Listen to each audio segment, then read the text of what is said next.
ఉప్పల్ జిల్లా బొంపల్లి గ్రామ రైతులు రోడ్డెక్కి రాస్తారోకో నిర్వహించారు. క్వారీలో జరుగుతున్న బాంబ్ బ్లాస్టింగ్ వల్ల తమ పంటలకు నష్టం కలుగుతోందని ఆందోళన వ్యక్తం చేశారు. బ్లాస్టింగ్ కారణంగా వస్తున్న దుమ్ముపడి మొక్కలు ఎండిపోతున్నాయని వాపోయారు. పలుమార్లు అధికారులకు ఫిర్యాదు చేసినా పట్టించుకోవడం లేదని ఆగ్రహం వ్యక్తం చేశారు. క్వారీల్లో బ్లాస్టింగ్ ను తక్షణమే నిలిపివేసి పంట నష్టానికి పరిహారం చెల్లించాలని వారు డిమాండ్ చేశారు.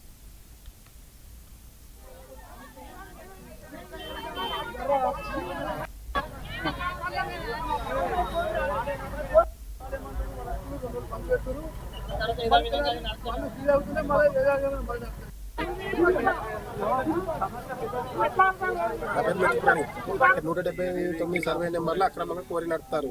అసలు దానికి ఎలాంటి పర్మిషన్ లేదు. లీజ్ క్యాన్సల్ అయింది, అయిపోయిన స్టేజ్ ఇచ్చినాం, అన్ని ఉన్నాయి. మమ్మల్ని దొంగతనంగా బెదిరిస్తారు. మా పొలాలలో బండలు పడుతున్నాయి, ఆపమంటే ఆపుతారు.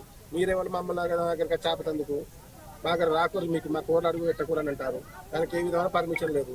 మా పొలాలలో బండలు పడుతున్నాయి, మేము స్టే తీసుకొచ్చుకున్నాం, 10 సంవత్సరాలు కొట్లాడుతున్నాం. దానికి ఏ దాంట్లో పర్మిషన్ లేదు.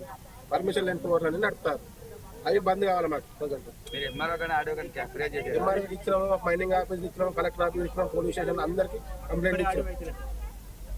ఏమంటారు అధికారులు ఏమంటారు కంప్లైంట్ పిటిషన్ తీసుకుంటారు, సప్లైక్ ఉంటారు. పిటిషన్ తీసుకుంటారు, సప్లైక్ ఉంటారు. అధికారుల నుంచి ఎటువంటి స్పందన లేదు మాకు. ఇదివరకు ఏమైనా వచ్చింది లేదు, చేసింది లేదు. ఇక్కడ ఏం జరగాలి అన్న? మాకేంటంటే కోరి అక్రమంగా దానికి ఎలాంటి పర్మిషన్ లేదు. మేము భూములు లాస్ అవుతున్నాం. మాకు ఆ కోరి బంద్ కావాలి. నా పేరు మెతుకురాణి. 179 సర్వే నెంబర్లో అక్రమంగా కోరి నడుపుతారు. అసలు దానికి ఎలాంటి పర్మిషన్ లేదు.